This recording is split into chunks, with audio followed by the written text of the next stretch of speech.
আজকের মতন কাজ শেষ। ভাবতেছি যে একটু ভর্তা খাবো, তাই চলে আসলাম বড়ই গাছে। মরিচ তুলতে হবে, মরিচ তুলে নিলাম। তারপরে ধনিয়া পাতা, পেঁয়াজ সব কিছু নিয়ে আমি বড়ই ভর্তা শুরু করে দিলাম। সো আমার বড়ই ভর্তাটা দেখুন, ছেলে মানুষের বড়ই ভর্তা কীরকম হয়।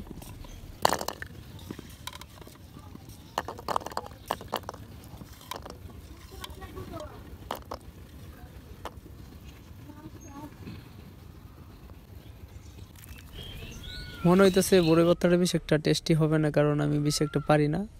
যারা যারা পারেন অবশ্যই কমেন্টে বলে যাবেন যে কীভাবে বড়ই ভর্তা করতে হয়। বড়ই কুচি কুচি করে পড়লা, তারপরে একসাথে করে ভর্তা করে নিলাম। সো আমার ভর্তাটা কীরকম হলো অবশ্যই কমেন্টে জানাবেন।